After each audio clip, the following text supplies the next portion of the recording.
Alright, so today we're working on a 99 Dodge Ram 1500. We're going to be changing out the transmission fluid in it. This should be for the year models from anywhere from a 1995 to a 2005, I believe. 2004, 2005, somewhere in there. They all have basically the same type of transmission under it. So we'll get underneath there, go ahead and start pulling all the bolts off the pan and letting it drain out. These do not have a drain plug in them, so you'll have to drop the whole pan and usually get a little messy doing that.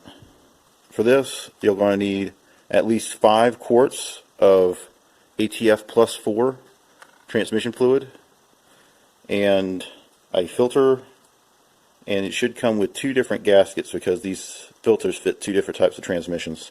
I believe they're both for Dodge, but they came up with 2 different style transmission bases on them. So yeah, just make sure you have all that before you get started in any of this. Alright, so before you get started, go ahead and lay out your gasket so they start flattening themselves out. So when you get there trying to put it onto the pan, it's not going to be all bubbled up and hard to get set in right. Alright, so here's your oil pan for the transmission. It will have 16 bolts all the way around, depending on what type of pan you've got, but it should have about 16 bolts all the way around. These are going to be 13mm bolts. Best way is to take the back ones off first and leave the front ones on, and a few up here near the front, so like the second one back there, and take all the rest of them out, and then just loosen up these a little bit and then prise the back down, and it will start leaking all the way across the back and everything. But you don't want to have it so loose that the pan's just going to drop all the way down. You're going to get soaked with transmission fluid, which you usually end up doing anyway. So, but at least it might keep some of it or most of it in the pan while you're doing this. Alright, so I got it leaking now. As you can see, I left this one bolt at the very back to kind of adjust the flow a little bit. And I've got all these still in. That one really didn't do much of anything, just enough to kind of keep it, make sure. But that one, really, you should leave that one right there, just to kind of keep everything up until you're ready to let it go. And then back it off enough, and it just starts pouring. If your pan is recently, not sealed up really well to the transmission, sometimes you have to take a screwdriver and stick in between there and prise down on it. Try just hammering it with a rubber mallet first and see if it breaks it loose. But I would just leave that screw in it, but just kind of turn it down a few turns, just enough so it could just kind of pop away. But once that pops down, you'll have a pretty good stream. As you can see, I didn't quite catch it all, but the pan is as big crosswise as this one is, so it was coming out around it a little bit, but at least I caught the majority of it right now. And I'll let it just keep dropping down more and more until I get most of it out of the pan. Then the easiest way is to take all of them out except for a few that you can get really easily, and then hold it up and then take it out and then just let the pan drop down. Alright, next you should see the pan gone and be able to look inside. Alright, so you got the pan off. That's what you'll see when you get it off there. Something similar. And then in these 2 holes here and here, there should be a T25 Torx bit, 2 screws. You just undo that, and then the filter there, and this is the filter, that will just drop down away. Just make sure that you've got a catch pan underneath it, because there'll be probably a few ounces stuck up in the tube going up to the pump. So just be aware of that before you do that. Alright, so I thought I'd point out a few things. So this is going to be your governor pressure transducer, and the other one beside it is your I forget exactly what it was called. It's just a pressure switch. Then this is going to be your secondary band adjuster right here, and then your other band adjuster is up here, right there.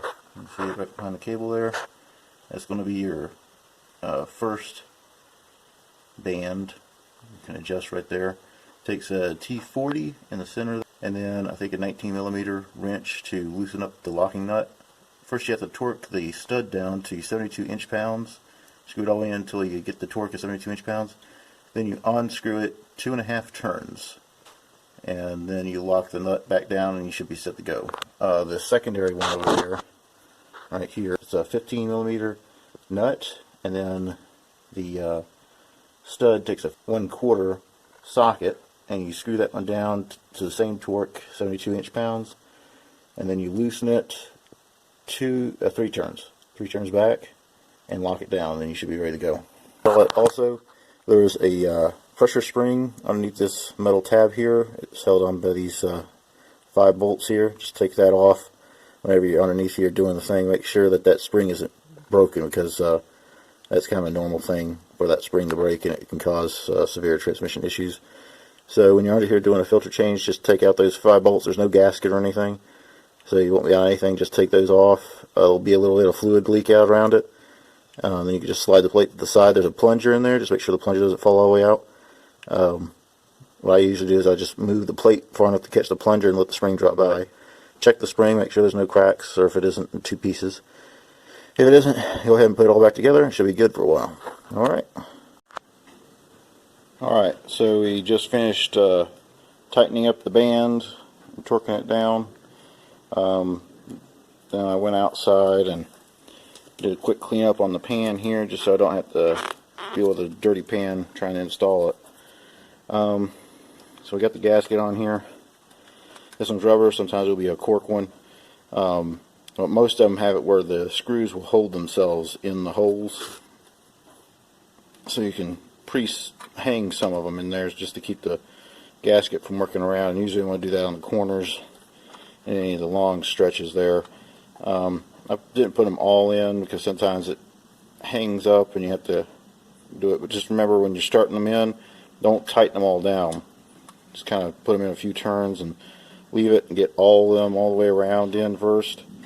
And then once you get them all in, you can start tightening them up from the center and work yourself one way. Usually you start and you can work around kind of and go to one side, and it kind of straightens it all back out. Alright. Now you can also start from the center, like 2 bolts there and there, and you can work it out to the outside on each side.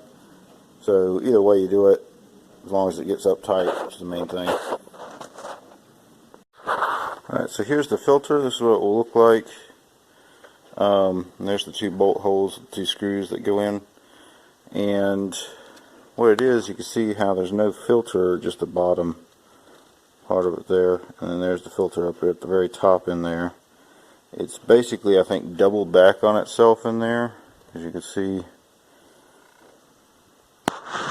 Filter at the top and bottom in there.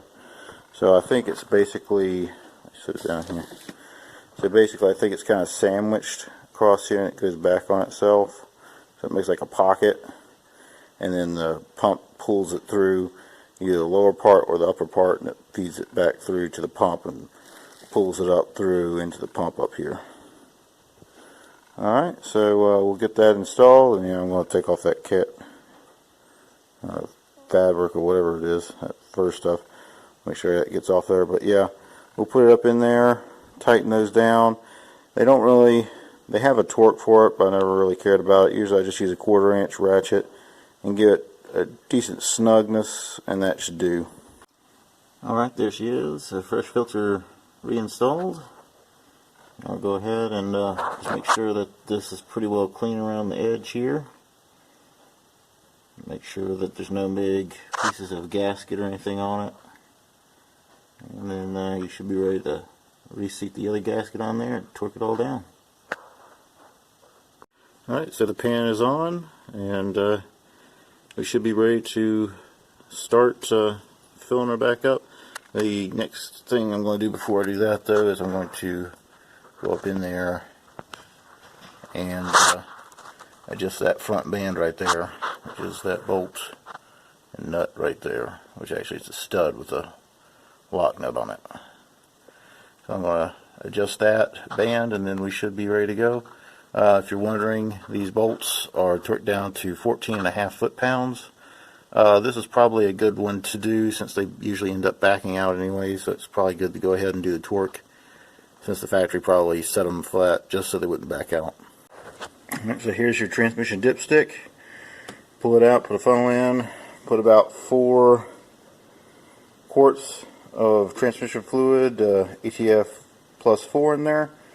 Crank it up, let it warm up, and then check the level from there and fill it up to where it's level. Usually you have to let it sit for a few minutes or take it on a little drive around to get the transmission fluid warmed up. Once it's warmed up and everything looks good, you can go ahead and cap everything up and call it a day.